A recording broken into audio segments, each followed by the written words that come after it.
Today, we are going to show you the entity relationship diagram of the created 3NF and 4NF tables, such as user table, trip table, city table, destination table, activity table, hotel location table, hotel rating table, and transport table.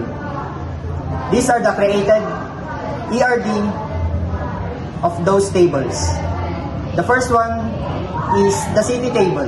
The city table has a primary key of city ID. Its relationships are, it is connected to destination table through city ID. It stores details of each city such as city name or country. This avoids repeating city details for every trip. So next we have destination table. The destination table has a primary key of Dest ID. Its relationship are a destination links to a trip to the city. Each trip may include multiple cities. Each city can be a part of multiple trips. Next are the foreign keys, trip ID from trip table, and city ID from city table. Next is the trip table. The trip table has a primary key of trip ID. Its relationship are each trip is created by a user connected to destination table through trip ID. This shows that one trip can have multiple destination cities, and the foreign key is the user ID for user table. Next is the user table.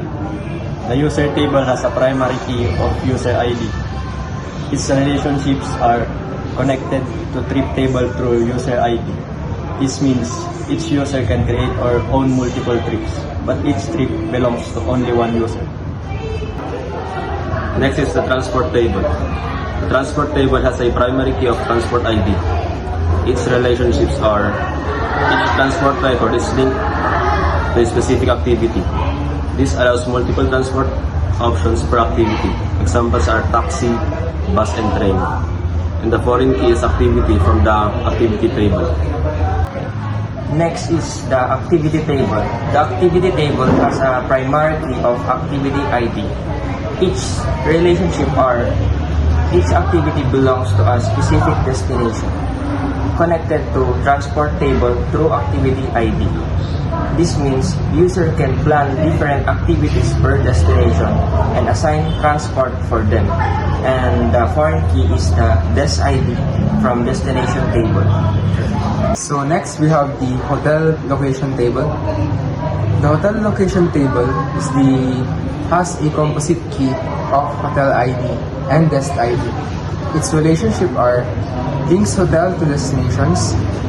This allows the same hotel to be associated with different trips or destinations. Next is the hotel table. The hotel table has a primary key of hotel ID. Its relationships are connected to hotel location table through hotel ID, connected to hotel rating through hotel ID. It stores hotel names and other details are managed in the rating tables. Next is the hotel rating table. The hotel rating has a composite key of hotel ID and rating. Its relationships are stores ratings for hotels separated from hotel names, connected directly to hotel table. This separation prevents redundant rating data. For the overall structure, user creates trips. Trips includes destinations. Destinations are cities. Activities belongs to destinations. Transport belongs to activities. And hotels are linked to destinations. And ratings are stored separately. How the ERD reflects the travel and trip planner app. This ERD reflects the travel and trip planner app by modeling how users plan and manage their journeys. Each user can create multiple trips stored in trip table with details like trip name and dates. Trip are linked to destinations through the destination table, which connects to the city table, so cities and countries are stored once and reused. At each destination, user can schedule activities in the activity table with transport details for those activities tracked in the transportable to capture modes and costs. Accommodation is managed through the hotel table link to destinations via the hotel location table, while the hotel rating table stores reviews separate.